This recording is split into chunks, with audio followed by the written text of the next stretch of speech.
All right. So you may have seen it before, but it will be slightly different, and it's on a really interesting subject based on Electric City. Anybody read this book? It's a great book. I highly recommend it. Thomas Hager unfortunately passed away before the library could get him to come down and do a program on the book. But it's a fantastic book. He came to our library and did some research. He came a few years before that when he was researching a book on fertilizer. So he went to TVA's fertilizer plants and met people like Joel Mize and Richard Sheridan and Bill Clemens. And he came back and to our library, and he says some really nice things about Florence and the wider Shoals area, and those guys in particular. So he was really he said, I didn't know what to expect. He basically, had the idea of a bunch of rednecks. But he said, I was pleasantly surprised when I got there and met the people and how wonderful they were.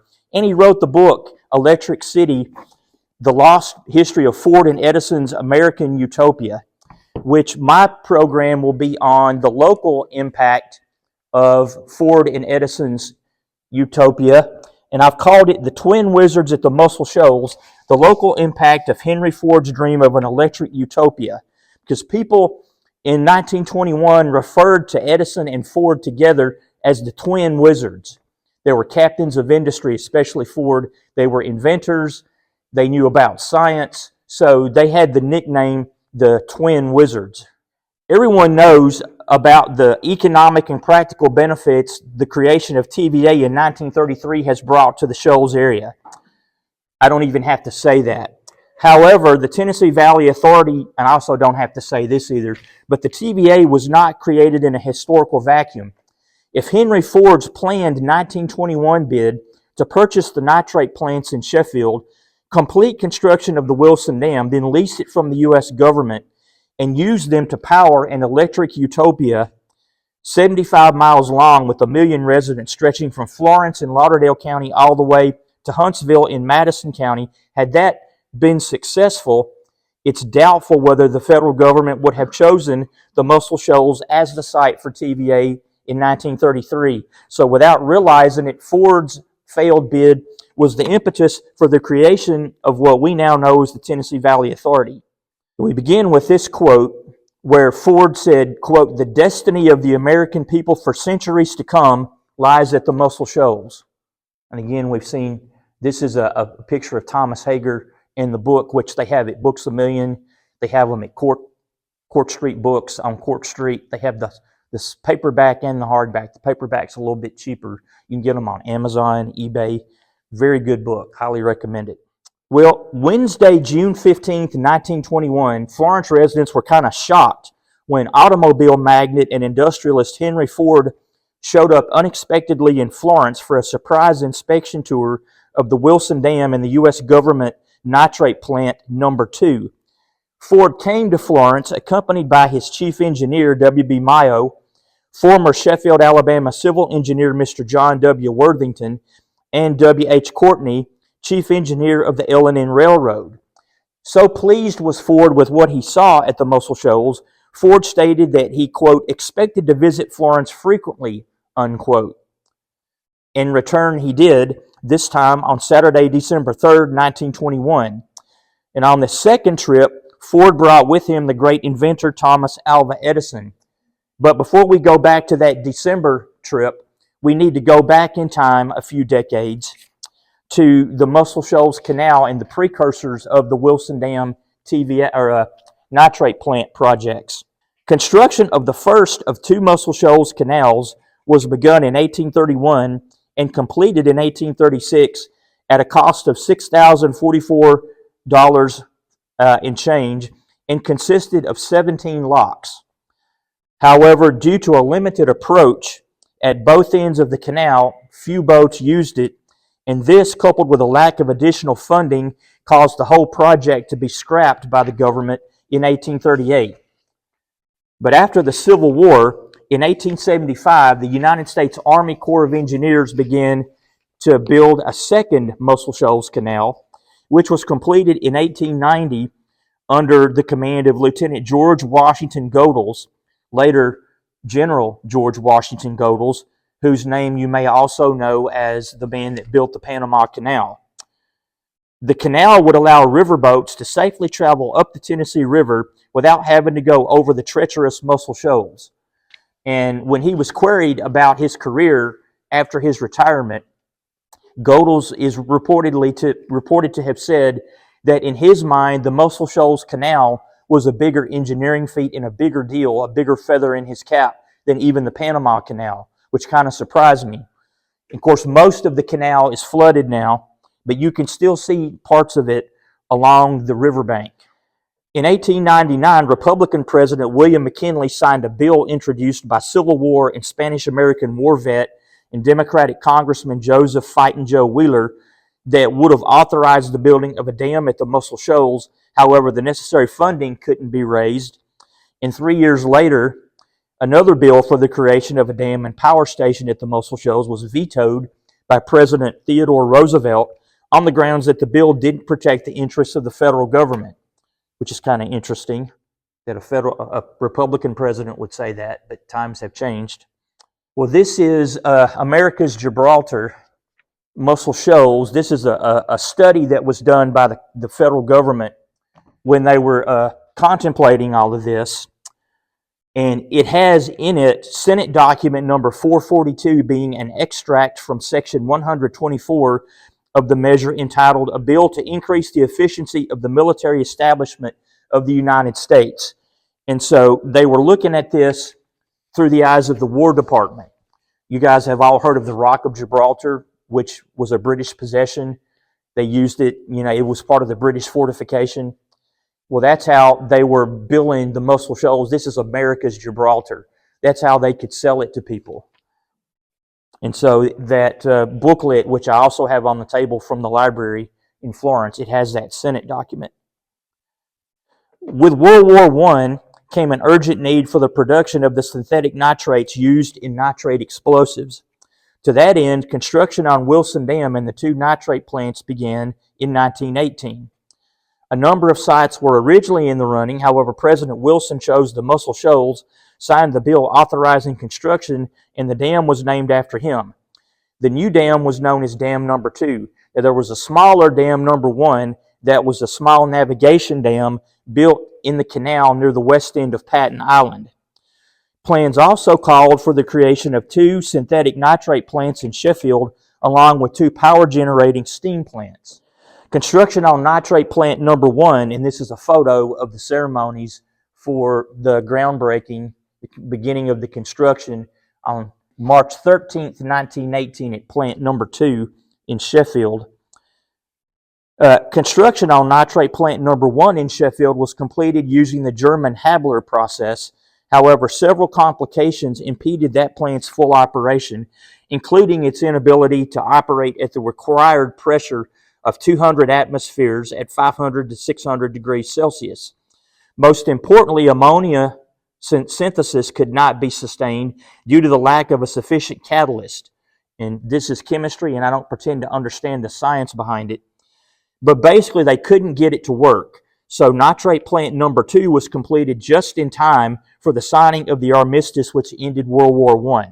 So here's some more views of the nitrate plant after completion. Plants number 1 and number 2. This is number 2, a tinted postcard. And the village where the employees worked, higher ups, is actually shaped like a Liberty Bell. You can't really see it from the ground, but it's in a bell shape, which this postcard points out. And here's what the plant in Sheffield looks like. This picture's like 5 years old maybe, or 6 years old.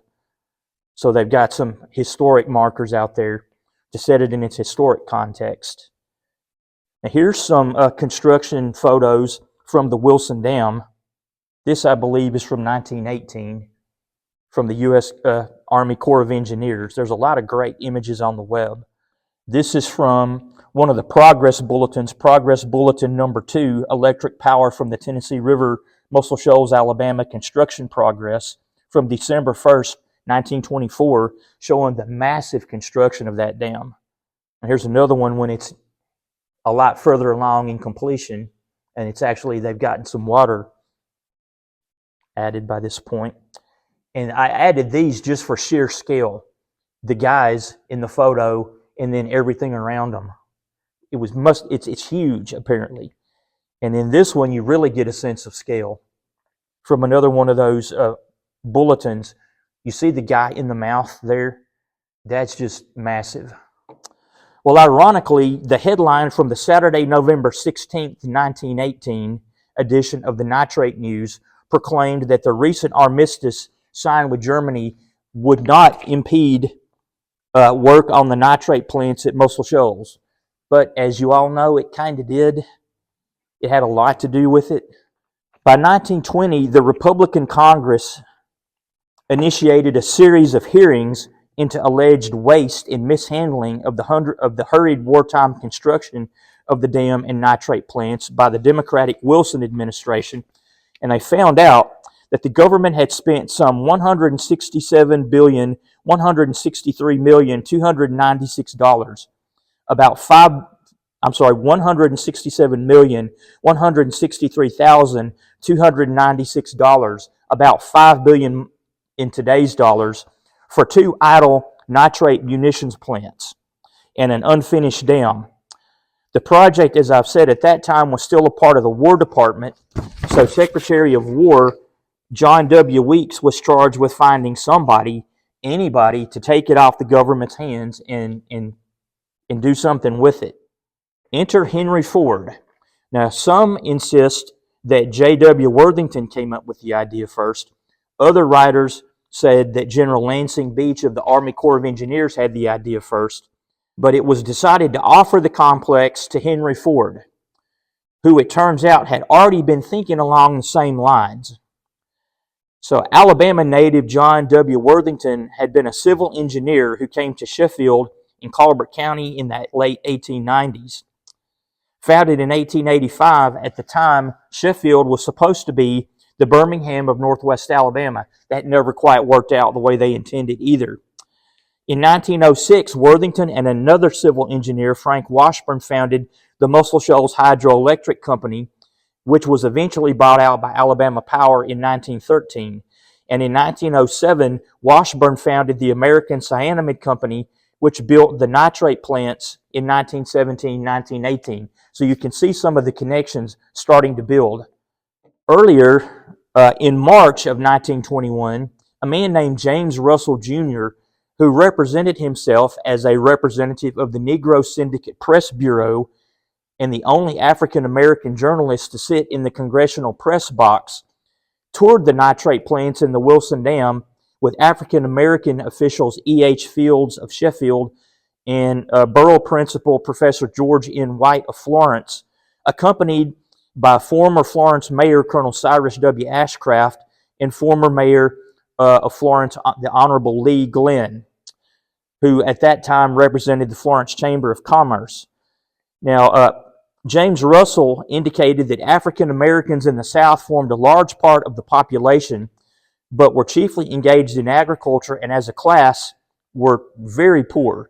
So Russell stated that he hoped that the government work of making cheap fertilizer via water power at the Muscle Shoals would continue, believing it was in the best interest of the nation as a whole and his African American constituents. Now, interestingly, and I found this out just a couple of days ago, I think Friday, in 1922, the next year, James Russell Jr. was exposed by an African American newspaper of Chicago, the St. Louis Argus, St. Louis newspaper, the St. Louis Argus, as an ex-con falsely representing himself as a member of the Negro Press Association. He actually did time. I couldn't find out exactly what he did time for, but hold that in the back of your mind, because he will not be the first quack or charlatan that has something to do with the Muscle Shoals. Not by a long shot. So here's John W. Weeks, the Secretary of War, and one of the nitrate plants. Henry Ford had earlier enlisted Thomas Edison as his scientific consultant, since Edison knew a thing or two about electricity and creating hydroelectric power with dams. Ford did overspin Edison's familiarity with nitrates and fertilizers.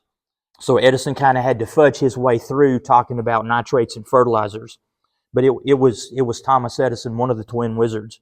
He exaggerated Edison's competence when it came to nitrates. Commenting on Ford, Edison stated that the development of the industries that this is a big demonstration in Lawrenceburg.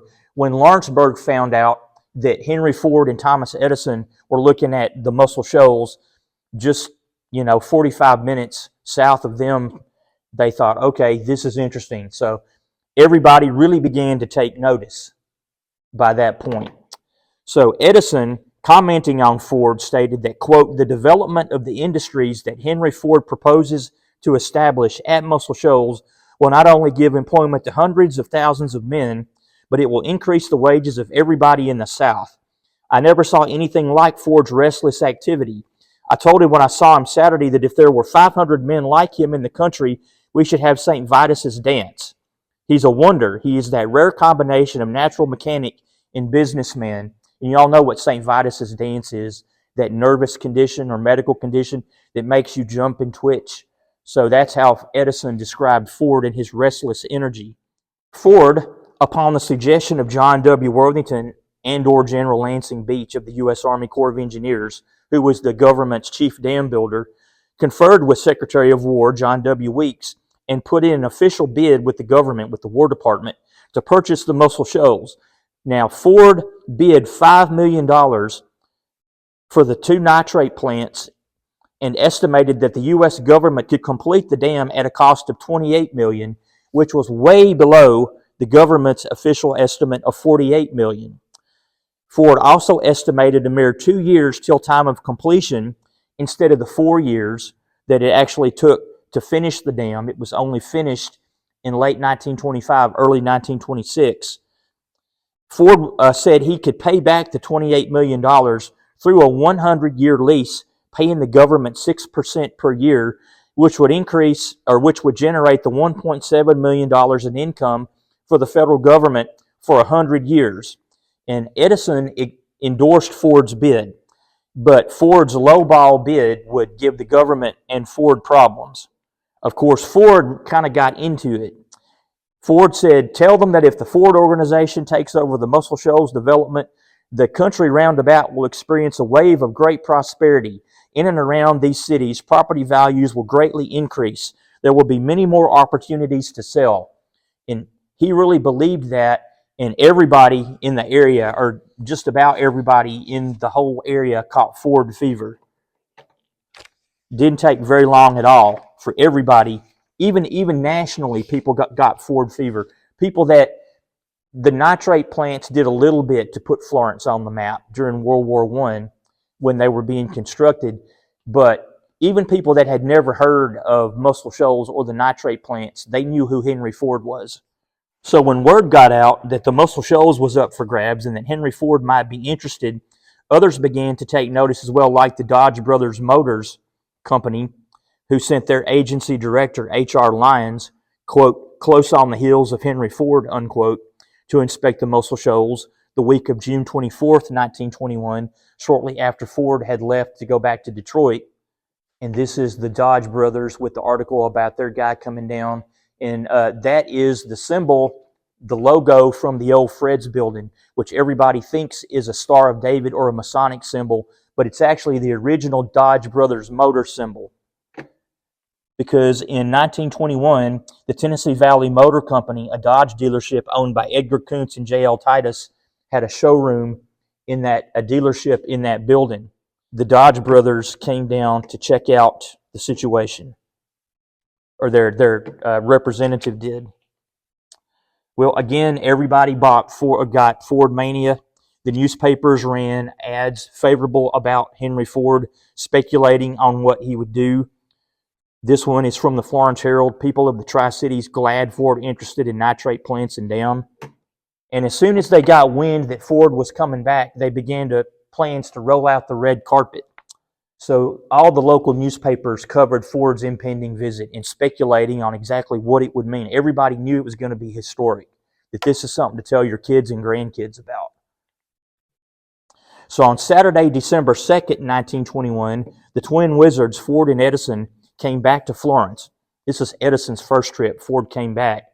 Keeping his promise to return to the Shoals, Ford, with his wife Clara and their son Edsel, Edsel's wife Eleanor, accompanied by Thomas Edison and his second wife Mina, returned to Florence in Ford's private railway car, the Fairlane, shown here, staying till noon the following Monday, December 4th. It was a quick trip, but they packed a lot into it. So this is the party on Ford's car somewhere near Lawrenceburg in Tennessee. They were surprised when their train pulled into the station at Florence and nobody was there to greet them because everybody had gone to Sheffield by mistake.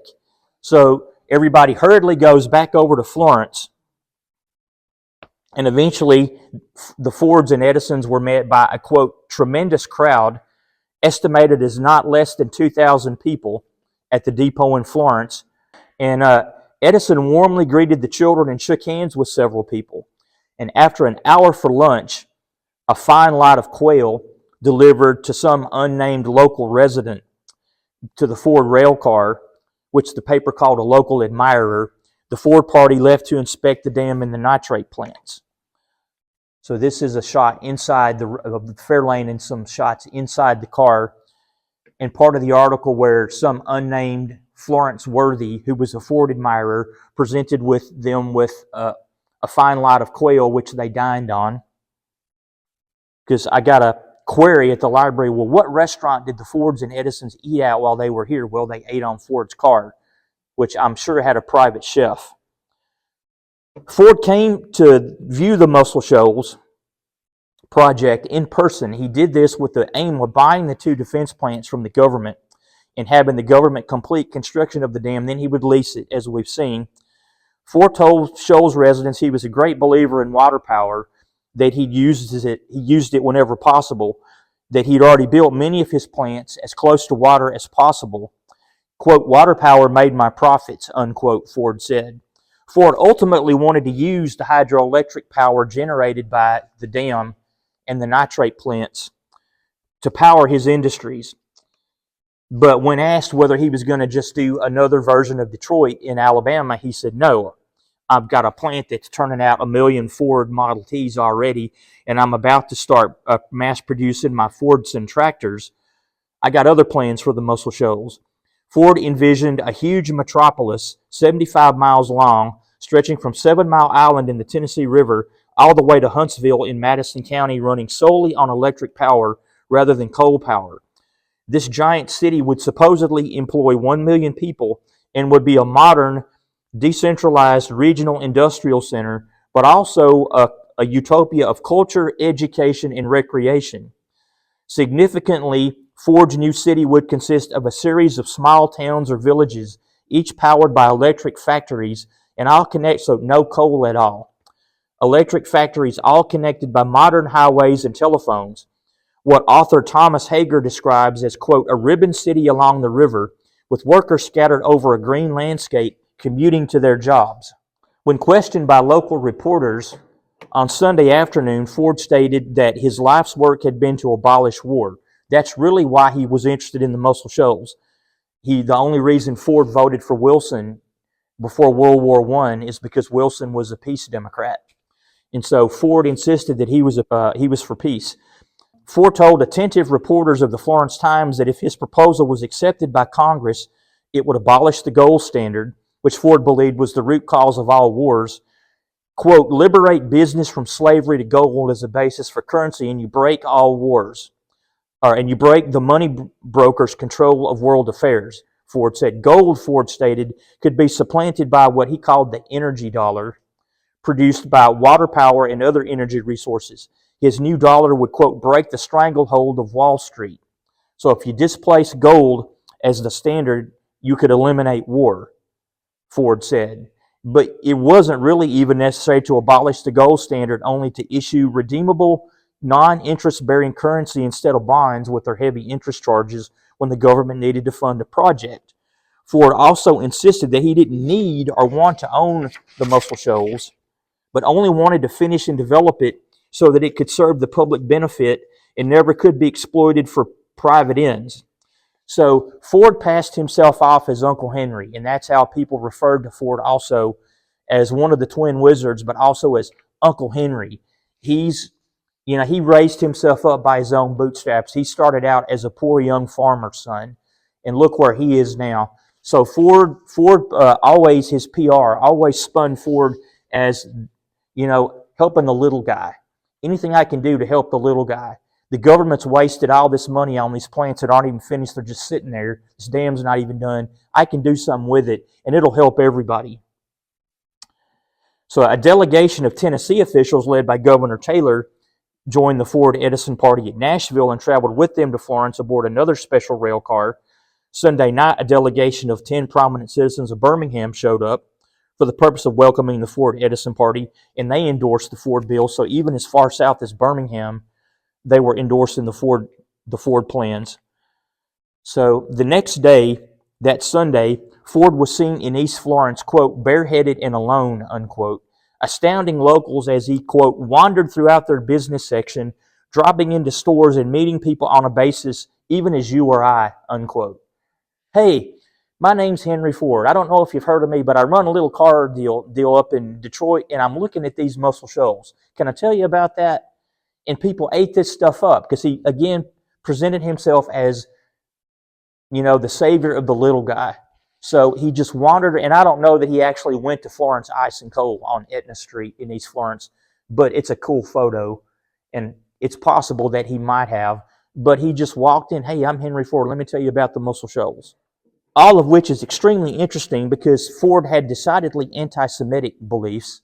He bought into the protocols of the Elders of Zion conspiracy theory that said there was this mass Jewish conspiracy to take over the world by undermining all the banks, take over all the corporations. And Florence had a small but very vocal and very civic-minded Jewish community. One of the leaders would be, of course, Louis Rosenbaum, who built the Princess Theater on East Tennessee Street. So I haven't been able to find any newspaper articles about how the Jewish community welcomed Ford, or if they did, they might have opted to take a lower profile. I don't know. It would be curious to know because the Jewish community in Florence has always been rather small, but ever since the 1850s and 60s, we're really going back to the late 1830s, early 1840s, Florence has a very small but vibrant Jewish community. So knowing Ford's anti-Semitism, I'm not sure how that worked out because there were some very important people. Nevertheless, Sunday afternoon, the Fords and Edisons were honored at an impromptu barbecue by State Farm Bureau head Edward A. O'Neill III at his Chestnut Hills farm on Gunnelford Road, which was attended by, quote, a limited number of other guests, I expect by invitation only.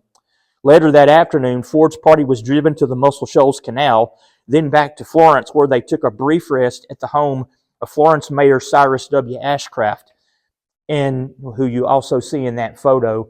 And Hager says that Ford was just enchanted with Chestnut Hills, with the farm, that if he saw a gourd laying there, he'd say, Mr. Ford, or Mr. O'Neill, will you sell me that gourd? We had a gourd like that when I was a young boy. And he was just buying farm implements off the farm and taking them back to his train car, which is just because it reminded him of his boyhood on a farm in Dearborn, Michigan. So this is Chestnut Hills, which originally had been Ardoyne, founded by Alexander J. Hutchins in the 1820s, later owned by his nephew, Alexander Donaldson Coffey. This is where Nancy and Diane O'Neill live nowadays, Dr. Mikowski. That picture is from the early 1920s. So that's where the Fords went for the barbecue. And so this is Limestone Manor, which was a bed and breakfast 15 years ago. But the house is still there. This was Cyrus Ashcraft, former mayor. This was his home where the Ford and Edison party spent the afternoon. Yeah, the Watermans. That was their place for a long time. Monday morning, Mrs. Edison, accompanied by the Mrs. Ford, paid a call on noted local socialite and widow Mrs. Camilla Madding Coffey, who with her late husband, A.D. Coffey, was the namesake of the old Coffey High School, and their late daughter, Eliza Croom Coffey, was the namesake of Eliza Coffey Memorial Hospital. Mrs. Coffey donated the land on which the Coffey High School was built.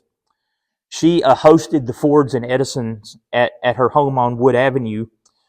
Mrs. Edison had met Mrs. Coffey several years previously at Chautauqua Lake, New York, on a vacation trip, And she remembered her fondly. So they hosted the Mrs. Ford and Mrs. Edison.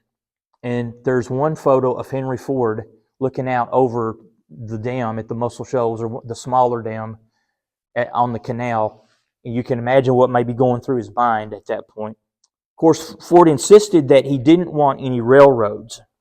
They offered it to him. President L.A. May of Birmingham offered Ford the charter for the Mobile and West Alabama Railroad, but Ford indicated that he really wasn't interested in railroads, canals, or steam plants, just the dam and the nitrate plants.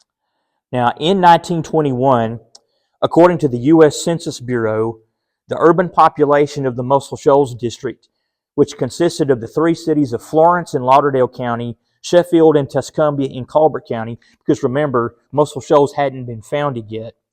The aggregate population was 27,000 people. In Lauderdale County, there were 39,556 whites and 8,117 blacks. In Florence alone, there were 16,000 whites and 2,300 blacks. In Colbert County, there were 31,097 whites and 11,152 African Americans. In Sheffield, there were 6,800 whites, and they didn't give stats for their African American population. So that shows you the breakdown of the population of the Tri-Cities at the time Ford made his bid. And the little maps the color ones come from the Sanborn Fire Insurance maps, which you can access online. Florence had already had a boom, an industrial boom, in the mid to late 1800s.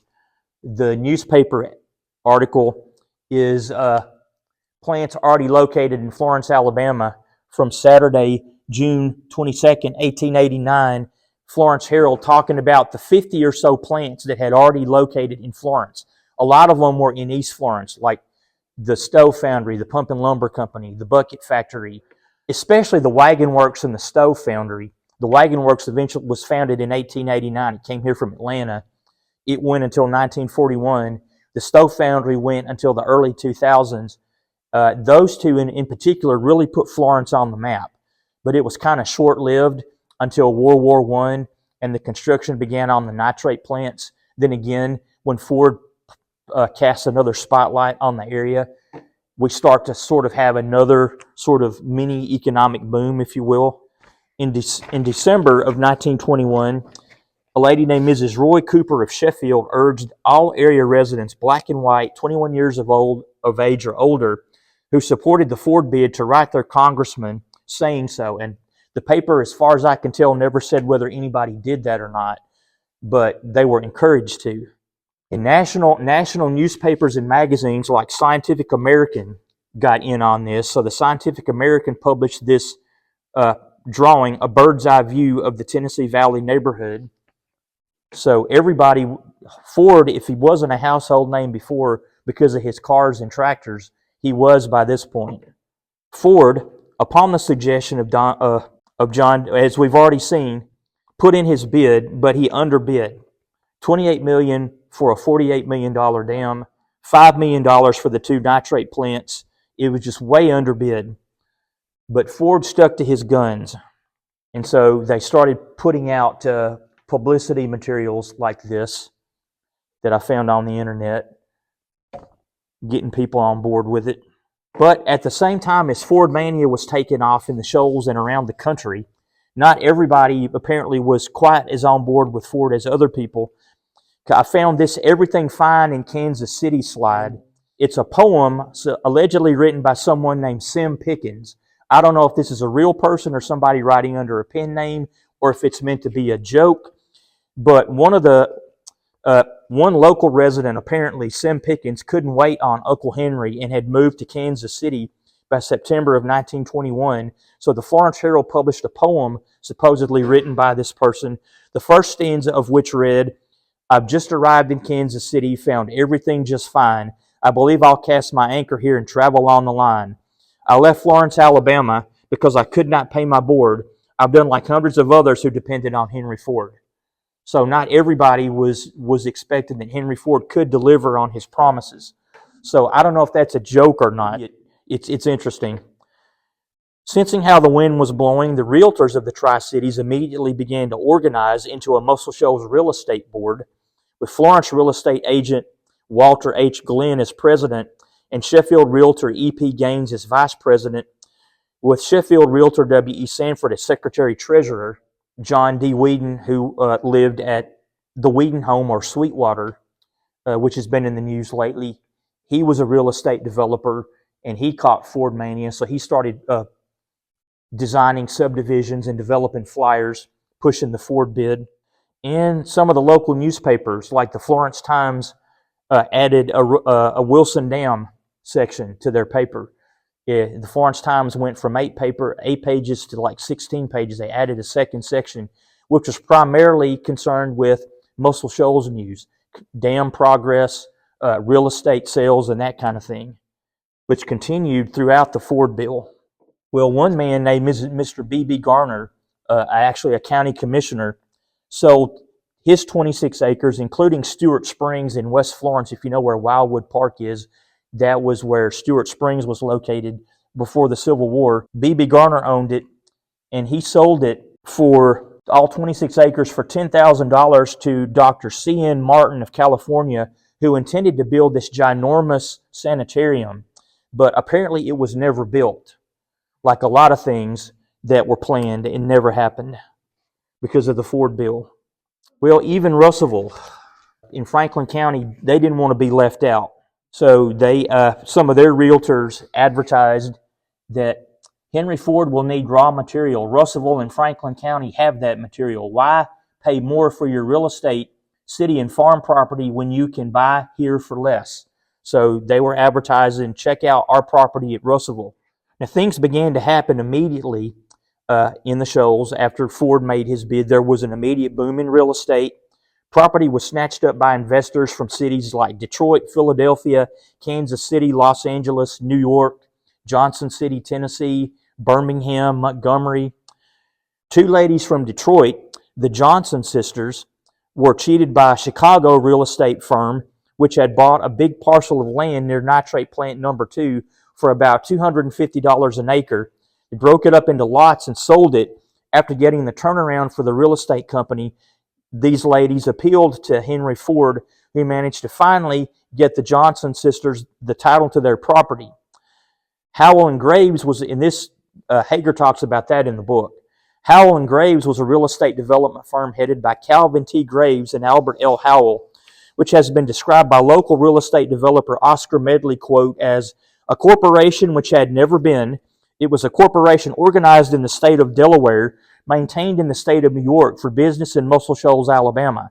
The only office it ever had was in the Sheffield Hotel, or the Muscle Shoals Hotel, as the officers or owners of the company visited here from time to time. They had sales offices here, but never a corporate office, unquote. But actually, they did advertise a corporate office at 350 Madison Avenue, New York City. Howell and Graves were, quote, 2 of the larger land speculators, developers, shysters, thieves, manipulators, or whatever you might want to call them. These guys also came out of the woodwork, to the extent that in April of 1922, upon a complaint filed by the Better Business Bureau of New York City, the case of the people of the state of New York against Alfred L. Howell and Calvin T. Graves was tried before New York Magistrate Simpson in the New York Municipal Court for, quote, the unauthorized use in their literature of the names and intimate pictures of President Harding, Henry Ford, and Thomas A. Edison by the display of an altered map and by a high-pressure sales campaign in which their licensed salesmen have made unwarranted statements. Howell and Graves are selling 80 acres of subdivided farm, swamp, and woodland in Colbert County, Alabama at an asking price of $642,605, unquote. And of course, Howell and Graves only paid $24,000 for the entire property. Ford and Edison were not very happy at all about their likenesses being used in ad campaigns designed to swindle people. Ford charged his personal assistant, Ernest Leibold, with doing an investigation, and Leibold had Ford employees pose as buyers to Howell and Graves and report back. Ford then fired off a cease and desist letter to Howell and Graves. Then the firm was hauled into court on the charge of false advertising. To the charges, Colonel William Rand, the Wall Street attorney representing Howell and Graves, argued, quote, his clients were adhering to Henry Ford's business ideas with the slogan, stick to Henry Ford and you'll wear diamonds, unquote. In other words, we're not saying anything that Ford and Edison haven't already been saying. They haven't done anything. Howell and Graves were actually acquitted, with Magistrate Simpson stating, quote, I'm not called upon to pass judgment upon the good or bad taste of the strenuous and persistent character of the advertising campaign by which they've sought to market these properties. My duty is ended when I find, as I do, that there's no substantial evidence to justify finding that they violated any provision of the law. So we may not like what they're doing. It may be unethical. It might even be immoral, but it's not illegal. So Howell and Graves walked. And businesses like Howell and Graves from all over the country, this one from Chicago, continued to advertise for people to work for their corporations to handle these land transactions. So this one is from the Chicago Daily Tribune of Monday, October 16th, 1922. Wanted male representative, or wanted male help. They want a sales rep, basically. So you can apply to that number. And so the other cities were not left out either. A party from Chicago and Detroit came to Sheffield the week of October 7th, 1922, to look at real estate ventures, and that's Sheffield in the 1920s.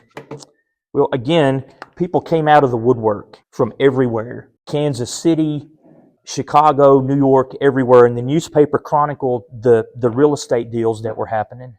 Even the Battle Creek Inquirer from Battle Creek, Michigan, where the Kellogg's company is headquartered, it began as a sanitarium that eventually started making breakfast cereal. They got in on it, their paper. And so little planned subdivisions started being developed immediately, overnight. Like Fordson City, which was on Huff Road near the Walmart in Lauderdale, in Florence, named after Ford's tractor, which he just started mass producing. So this is from Lauderdale County Plat Book number 1, page 181. The maps may not show up too clearly, but we've got the Plat Book in the library. And then this is the storied Ford City, which nowadays is just some fields outside Muscle Shoals with sidewalks that go nowhere. And when I did this program at UNA's ILR, Institute for Learning and Retirement, I think Phyllis might have been there, a lady in the audience said, my family owns property in Ford City, and it's been tied up in litigation for 100 years, which blew my mind. But when I thought about it, it really didn't. So sidewalks, I wish I had a picture of those sidewalks that go nowhere, but there's one called Lee Highway Heights. And most of these, from what I can tell, were never built. They were planned. If they were built, they weren't nearly as grandiose, but most of these weren't ever built, I don't think. So there was a Burrell subdivision for African Americans near the Burrell School in Florence. And here's a really cool Landrum photo from Sheffield on Jackson Highway. And so P.B. Milner, a civil engineer, drew a map of the proposed development where they mapped all of these proposed subdivisions. So there's that map in the background with the articles talking about it. And on the next two slides, I've plotted out the locations of these communities. And I got about 87 until I just got tired. And I know you can't read the labels, the names of these, but every number is where a planned subdivision was. And if you'll notice, there was one called Electric City right there near Tuscumbia. And I don't know if that's where Hager got the title from the book, for the book or not, but I thought, wow, how interesting is that? There was one called Edsel. Fordson Heights, Edison Park. So again, everywhere. And the Plat Book we've got at the library in Florence is just full of these. And of course, I quit when I got to 87 because I was running out of room on the slide.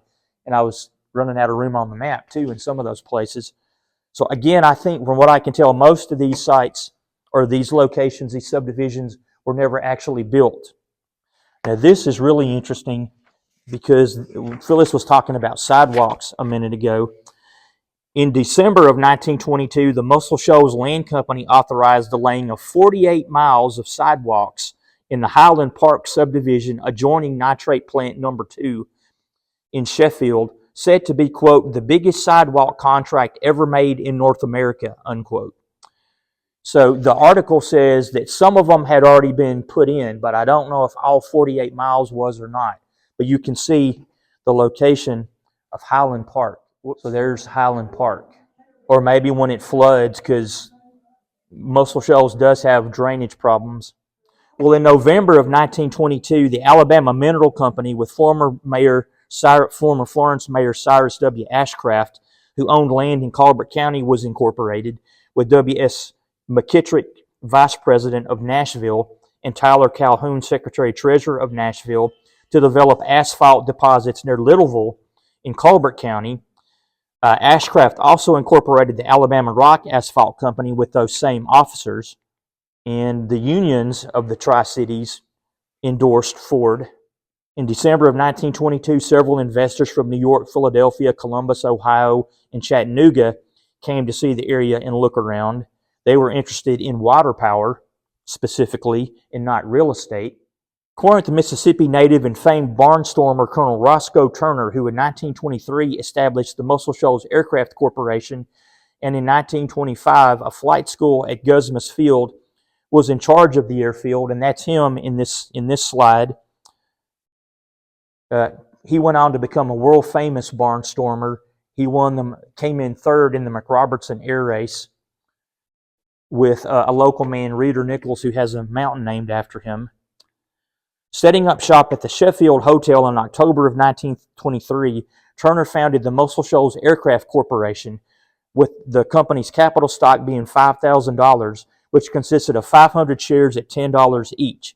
E.C. Carter was president, with Colonel Turner as vice president and general manager. According to the advertisement in the Sheffield Standard, several local investors bought shares in the company. Well, lots of politicians, local and national, endorsed the Ford bill and the Ford development. Both Ford and Edison were certain the government would get on board with Ford's proposal and said so to the press in no uncertain terms anytime they were asked. Local officials such as Florence resident and former Alabama Governor Emmett O'Neill endorsed the Ford bill, and locals were certain that Uncle Henry was going to be their savior. So in February of 1922, the Ford bill went before Congress. However, as usual, Congress was slow in its deliberations. The administration of Republican President Warren G. Harding had already stated in 1921 that it had, quote, virtually decided to accept the Ford offer, unquote. However, Wall Street and corporations like the National Fertilizer Association, Alabama Power, and the Air Nitrate Corporation opposed the Ford bill, and eventually Harding would too. While initially supporting Ford's bids, Secretary Weeks came to see it as vague, ill-defined, and the cost vastly underestimated, some $28,000 for a $48,000 dam. Secretary Weeks thought that Ford had drastically miscalculated and underbid, plus the law stipulated a lease deal that topped out at 50 years, not Ford's 100 years, yet Ford in 2.5 years never altered his proposal. So again, the local papers were generally in favor of it, and so was initially General Lansing Beach of the United States Army Corps of Engineers. But of course, there were other bids. At the same time, Ford had his bid in. Alabama Power, which was backed on and off by Senator Oscar W. Underwood. Underwood initially gave Ford his unequivocal endorsement, but later shifted from Ford to Alabama Power, then back to Ford. Then when Ford bowed out, he supported Alabama Power. The Construction Company of North America, the Newport Shipping Company, Union Carbide, a guy named Frederick L. Parsons, and the American Cyanamid Plant were some of the people that were also eyeing the Muscle Shoals development project. Of course, this is Alabama Power. They're building in Birmingham. You know the DuPont family, represented by Irénée DuPont, and the Duke Tobacco family, represented by James B. Duke, were opposed to Ford and were vocal in no uncertain terms. In June of 1922, the Ford bill went before the House of Representatives, with Democratic Congressman Edward B. Allman of Alabama calling for its acceptance. Finally, in March of 1924, the Ford bill passed the House by a vote of 227 to 142, However, Ford's plans were defeated in the Senate due to the untiring efforts of Republican Senator George W. Norris of Nebraska, who didn't believe a complex like the Muscle Shoals should be in private hands, but instead developed by the federal government. Norris had an alternate vision, which included development of the entire Tennessee River as a resource for all taxpayers, including not only power, but also navigation, forestry, and agriculture. Local real estate ads after the House vote reflected the optimism of that House vote. Ford's bid has passed the House. Everybody get ready. It's about to happen. So much so that on March 11th, 1924, the Southern Tire Company, which was owned by J. Emery, the Southern Tire Company published an advertisement running a special, quote, only until Henry Ford gets the dam or the prices advance. We're expecting both at once, so buy yours now, unquote. And then they say, corn whiskey for Ford cars is not the proper fuel. They should use a high-test gasoline. We have it. They're kind of waiting with bated breath for everything to happen and slide into place. However, as time passed without the government accepting Ford's bid and Ford's stubborn refusal to up his offer to a figure the government could actually work with, some area residents began to see the writing on the wall. On February 1st, 1924, the Florence Herald alerted readers to the opinion of probate judge J.R. Kuntz, as well as Florence Lumber Company officials, that Florence needed at least 100 new homes, but the Herald reminded readers, quote, as the Herald has repeatedly pointed out, quote, our prosperity does not depend on Ford, unquote. On August 1st, 1924, the Florence Herald carried a headline that read, building boom unabated as Florence grows, unquote. There were no houses for rent and few for sale. In its Strickland Lumber Company published a little newsletter in the paper called the Stricklandco News. So in their June 20th, 1924 advertisement, the Strickland Lumber Company noted that for a long time, all area residents have seen as Henry Ford. Other people see if Ford doesn't develop Muscle Shoals, someone else will, and they're pinning their faith to Muscle Shoals and the Wilson Dam, unquote. So now people are starting to say, well, this might not happen the way we thought it would. So we need to start putting all our faith in the Shoals area in the Wilson Dam and not Henry Ford. Things were complicated when Ford ran for president in 1924. Ford was impulsive, he hated politics, he hated experts of any kind, and he refused to commit to a platform, specific policies, or even a political party. Instead, he ran for Senate in 1918, where his name appeared on both Democratic and Republican primary ballots, and kinda for president in 1924 on his reputation as a captain of industry and force of nature. In May of 1922, 137 guys from his hometown of Dearborn, Michigan, founded a Ford for President club, and they started popping up all across the nation. Ford was tempted, and that kind of power would enable him to reshape America along the economic lines that he thought would best suit the nation, also without the socialism that the anti-Semitic Ford laid at the feet of a vast international Jewish conspiracy.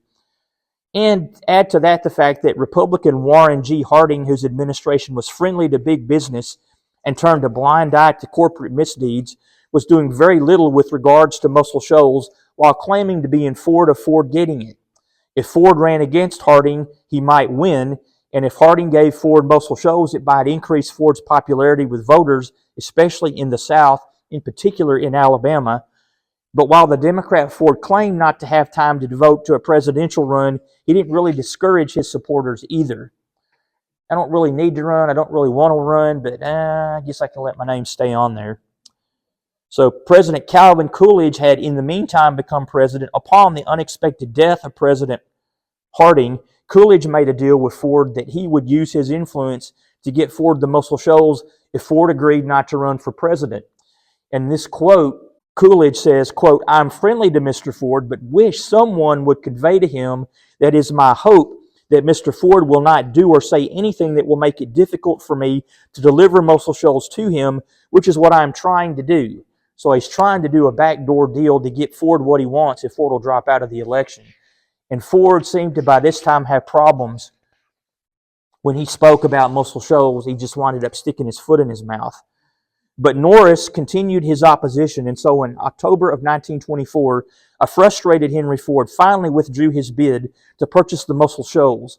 With it died his dream of a 75-mile-long city with 1,000,000 workers, founded with the stated aim of abolishing war. One would have expected Ford mania to dramatically increase the population of the Tri-Cities, especially based on the newspaper reports. However, by 1925, the only one of the three to show a marked increase was Sheffield, which jumped from 6,800 in 1921 to 11,000 by 1925. It's the only one of the three cities that really showed any marked population increase. Tuscumbia only gained 500 more, jumping from 4,500 to 5,000. And Florence actually lost 1,000 people, dropping from 16,000 in 1921 to 15,000 by 1925. So now, Howell and Graves actually got a building named after them in Muscle Shoals.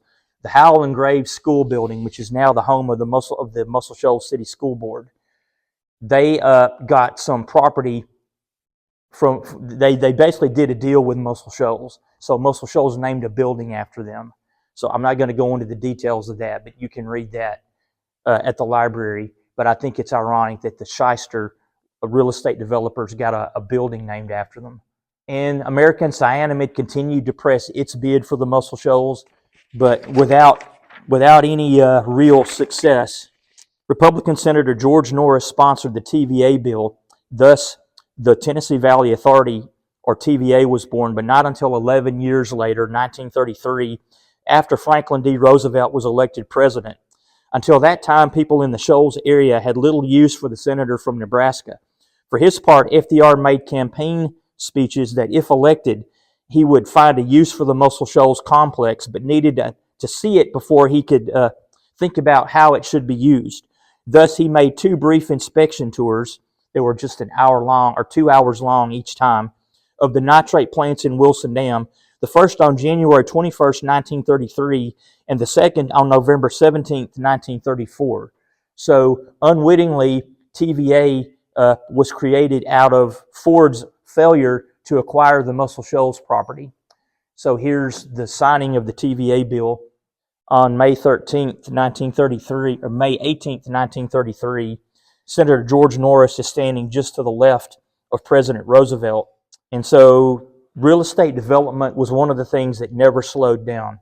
So this is a map from after the TVA bill was signed. And that is the end of the program. If anybody's got any really quick questions,